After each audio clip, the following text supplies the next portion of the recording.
Hello students, this is Abhishek and once again a very warm welcome to my YouTube channel The Knowledge Island। मैं बहुत मस्त हूँ और उम्मीद कर रहा हूँ कि आप लोग भी हमारी तरह मस्त होंगे, शानदार होंगे और जबरदस्त होंगे।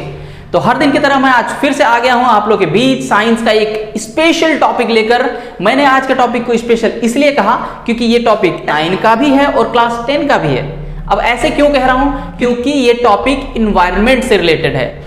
तो दोस्तों, जैसे आप लोग देख पाएंगे कि मैंने बोर्ड पे एक ड्राइंग किया है, वो मैंने इधर सन बनाया है, यहाँ पे मैंने अर्थ बनाया है और सन और अर्थ के बीच में एक एयर का लेयर बना हुआ है जिसको हम लोग एटमॉस्फेयर कहते हैं। अभी मैंने इस एटमॉस्फेयर को 2 पार्ट में बांटा है। मैंने उसे बीच से पार्टीशन किया हुआ है। अगर आप देख पाएंगे, इधर के एटमॉस्फेयर को मैंने अलग से ड्रॉ किया है और इधर के एटमॉस्फेयर को मैंने अलग से ड्रॉ किया है।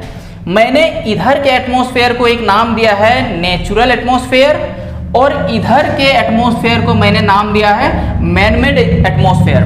अब इस नाम से आप लोग बिल्कुल कंफ्यूज ना होना कि ये नेचुरल एटमॉस्फेयर है मतलब इसको गॉड ने बनाया है और इधर मैनमेड एटमॉस्फेयर है इसका मतलब इसको इंसानों ने बनाया है। ऐसा कोई बात नहीं है। आखिर इस नाम के पीछे, ये जो मैंने नाम दिया है, इसके पीछे क्या कहानी है मैं अभी आप लोग को समझाऊंगा।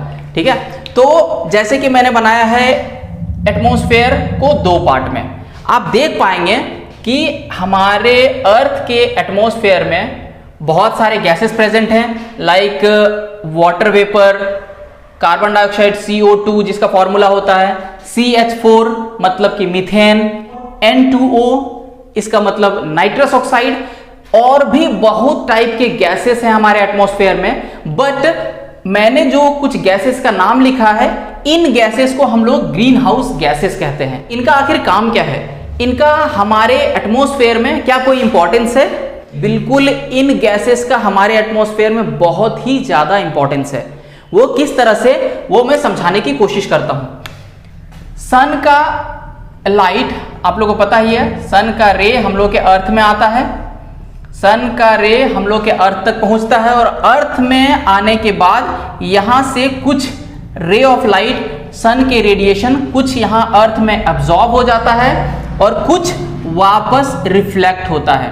सन से आया हुआ रे को हम लोग सोलर रेडिएशन भी कहते हैं। तो सोलर रेडिएशन कुछ अर्थ एब्सॉर्ब कर लेता है और बाकी को वो रिफ्लेक्ट कर देता है।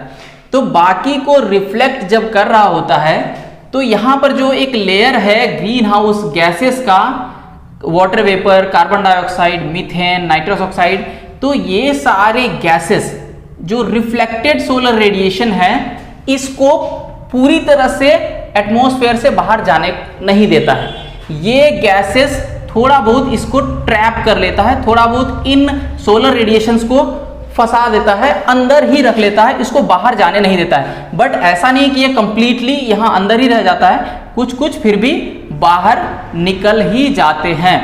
कुछ कुछ बाहर निकलने के साथ साथ जैसे मैंने बताया कि यहां अंदर भी ये सोलर रेडिएशन थोड़े से ट्रैप होके रह जाते हैं। ये सोलर रेडिएशन हमारे अर्थ के लिए बहुत ही ज्यादा जरूरी है।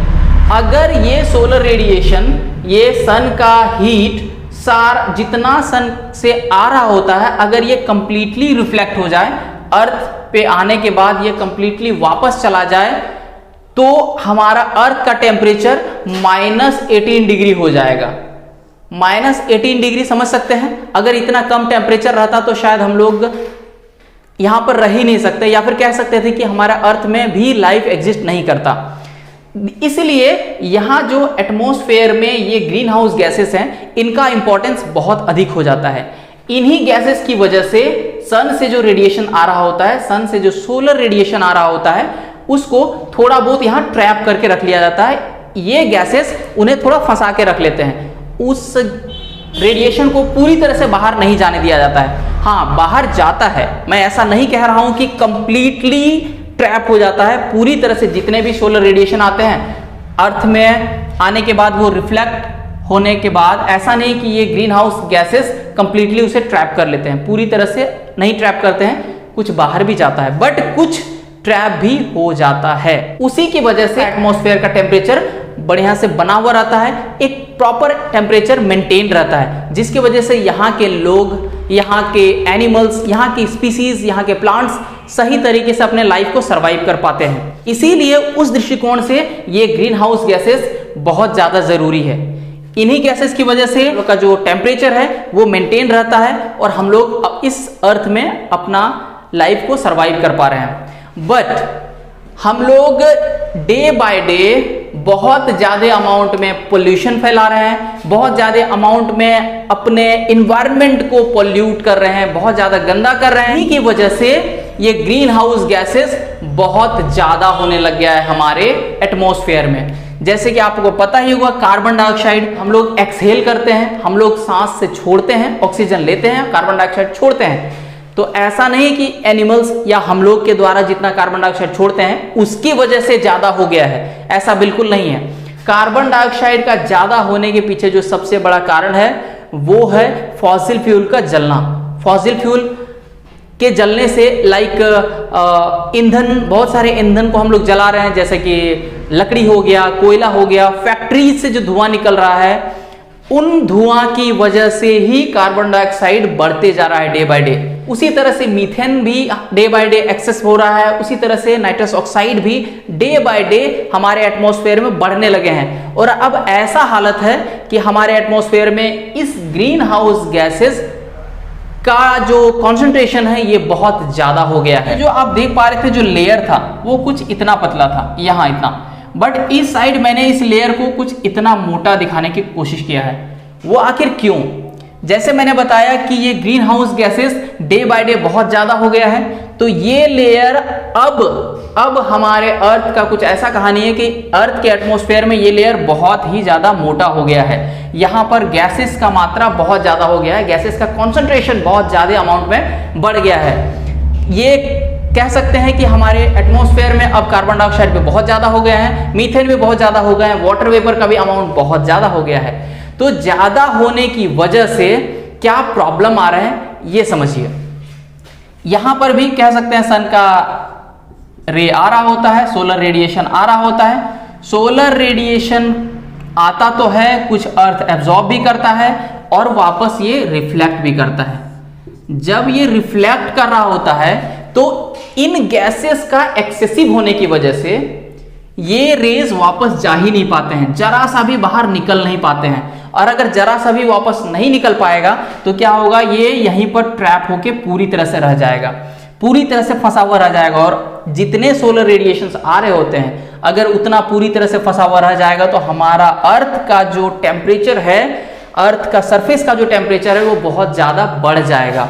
आप ये नोटिस करेंगे कि हमारे शहरों में टेम्परेचर हमेशा गांव के तुलना बहुत अधिक रहता है। गांव में अभी भी टेम्परेचर ठीक ठाक मेंटेन रहता है, बट शहर में टेम्परेचर थोड़ा बढ़ा हुआ है, क्योंकि शहरों में हमेशा से पॉल्यूशन बहुत ज़्यादा है। गांव में अभी भी व्हीकल्स कम हैं, लोग कम हैं, वहाँ पोल्यूशन कम हो रहा है। बट हमारे बैड एक्टिविटीज़ की वजह से, बैड एक्टिविटीज़ कहने का मतलब जो पॉल्यूशन हम लोग मन भर के फैला रहे हैं, बहुत ज़्यादा अमाउंट में फैला रहे हैं, उसके वजह से हमारा एटमॉस्फेयर का हाल कुछ ऐसा हो रखा है। इसमें ग्रीन हाउस गैसेस बहुत ज़्यादा अमाउंट में आ गए हैं और उसके वजह से हमारा अर्थ का सरफेस का जो टेम्परेचर है वो काफ़ी ज़्यादा बढ़ गया है। और इसी टेम्परेचर के बढ़ने को हम लोग कहते हैं ग्लोबल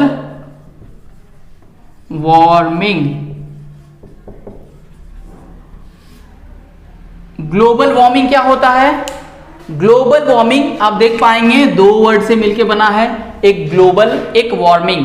ग्लोबल मतलब हो गया पूरा अर्थ, पूरा ग्लोब, और वार्मिंग मतलब हो गया गर्म होना, यानी पूरा अर्थ का गर्म होना को ही हम लोग ग्लोबल वार्मिंग कहते हैं। तो अभी आप लोगों ने जाना कि आखिर ग्लोबल वार्मिंग क्यों हो रहा है और किसकी वजह से हो रहा है, क्यों पूरा अर्थ गर्म होता जा रहा है। डे बाय डे अर्थ का टेम्परेचर, अर्थ के सरफेस का टेम्परेचर बढ़ने लग गया है। तो मेरे ख्याल से आप लोग समझ गए होंगे कि अर्थ का टेम्परेचर क्यों बढ़ रहा है। तो मैं एक बार फिर से रिपीट कर दूं कि अर्थ का टेम्परेचर ग्रीन हाउस इफेक्ट की वजह से बढ़ रहा है। ग्रीन हाउस गैसेस का एक्सेसिव होना ही ये ग्लोबल वार्मिंग का सबसे बड़ा कारण है। अगर ग्रीन हाउस गैसेस मेंटेन रहेंगे हमारे एटमॉस्फेयर में, एक जरूरी मात्रा में जितना होना चाहिए उतना रहेगा, तो हमारा अर्थ का जो सरफेस का टेम्परेचर है वो मेंटेन रहेगा। बट यदि अर्थ का टेम्परेचर बहुत ज्यादा हो जाएगा तो फिर इनके वजह से बहुत सारे प्रॉब्लम्स आने लग जाएंगे। अर्थ का टेम्परेचर अगर बढ़ेगा तो आपको पता होना चाहिए कि अर्थ के नॉर्थ पोल और साउथ पोल में कंप्लीट बर्फ है। बर्फ यानी आइस इतना ज़्यादा अमाउंट में आइस है कि ऐसा माना जाता है कि उन आइस का 10 to 20% मेल्ट हो जाने से हमारे अर्थ में जितने लैंड पार्ट हैं वो कंप्लीट सबमर्ज हो जाएंगे वाटर में, पूरी तरह से वाटर में वो समा जाएगा। तो उन बर्फ के पिघलने की वजह से, उन आइस के पिघलने की वजह से समुद्र का लेयर डे बाय डे बढ़ने लग गया है। समुद्र में जितना पानी था अब वो पानी धीरे धीरे बढ़ने लग गया है। तो समुद्र के पानी के बढ़ने से क्या हो रहा है, वैसे जगह जो जस्ट समुद्र के किनारे बसा हुआ है, वैसे लैंड, वैसे जगह जो समुद्र के किनारे हैं, वो जगह धीरे धीरे पानी में समाते जा रहा है। क्योंकि पानी धीरे धीरे बढ़ता जा रहा है तो वो लैंड भी धीरे धीरे पानी में डूबते जा रहे हैं। अगर मैं एग्जांपल दूं, हमारा इंडिया के साउथ पार्ट का कुछ इस तरह से है।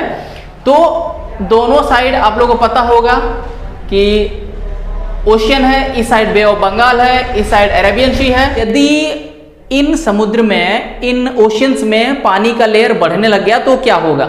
अगर यहाँ पर पानी ये मान लेते हैं बढ़ने लग गया तो डेफिनेटली ये जो लैंड है इनको कहते हैं हम लोग कोस्टल रीजन। कोस्टल रीजन मतलब समुद्र के किनारे जो लैंड पार्ट होता है, जो जमीन होता है, उसको हम लोग बोलते हैं कोस्टल रीजन। तो कोस्टल रीजन में डेफिनेटली पानी अधिक होने लग जाएगा। ये इसको एक तरह से कहेंगे कि इधर पानी आगे बढ़ने लग जाएगा।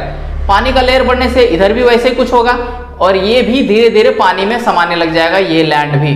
तो ये तो मैंने सिर्फ इंडिया का बताया। ऐसे जो भी जगह हैं जो समुद्र के जस्ट किनारे बसे हुए हैं, उन सारे जगहों में धीरे धीरे धीरे धीरे पानी आने लग गया है। धीरे धीरे वो जगह पानी में डूबने लग गए हैं, समुद्र के अंदर धीरे धीरे समाने लग गए हैं। तो ये सारे प्रॉब्लम्स आ रहे हैं किसके वजह से? ये ग्लोबल वार्मिंग की वजह से। ये ग्लोबल वार्मिंग किसके वजह से हो रहा है? तो मैंने बताया ये ग्रीन हाउस इफेक्ट की वजह से हो रहा है। तो ग्रीन हाउस इफेक्ट से बचने के लिए हम लोग के पास सिर्फ और सिर्फ एक ही रास्ता है कि हम लोग कम से कम पोल्यूशन करें। यदि संभव हो सके तो पोल्यूशन ना करें। जो व्हीकल्स हम लोग इतना ज्यादा अमाउंट में यूज कर रहे हैं, व्हीकल्स का यूज कम करें। फैक्ट्रीज के मालिकों को चाहिए कि वो फैक्ट्रीज में अपने ऐसे ऐसे मशीन का इस्तेमाल करें ताकि उससे जो धुआं निकले वो प्यूरिफाइड होके निकले, वो धुआं उतना ज्यादा हार्मफुल ना हो। सीधी भाषा में मैं कहूं तो यदि हम लोग पोल्यूशन में कंट्रोल करते हैं तो ग्रीन हाउस इफेक्ट भी कम होंगे, और अगर ग्रीन हाउस इफेक्ट कम होंगे तो ग्लोबल वार्मिंग भी कम होगा। ग्लोबल वार्मिंग कम होगा तो हमारा अर्थ सुरक्षित रहेगा। तो मैं उम्मीद करता हूं कि आप लोग को ग्लोबल वार्मिंग और ग्रीन हाउस इफेक्ट अच्छे से समझ में आ गया होगा। तो यदि आप लोग हमारे वीडियोस पसंद आ रहे हैं, यदि आप लोगों को समझ में आ रहा है जो कुछ मैं बता रहा हूं, तो इन वीडियोस को ज्यादा से ज्यादा लाइक करें, सब्सक्राइब करें, अपने दोस्तों के साथ, फ्रेंड्स के साथ इसे शेयर करें, और साथ ही साथ बेल आइकन जरूर प्रेस करें ताकि जब भी मैं वीडियो अपलोड करूं तो नोटिफिकेशन सबसे पहले आपको मिल जाए। तो दोस्तों आज का टॉपिक यहीं समाप्त होता है। फिर बहुत जल्दी मिलते हैं हम लोग एक नए टॉपिक के साथ। तब तक के लिए बहुत बहुत धन्यवाद।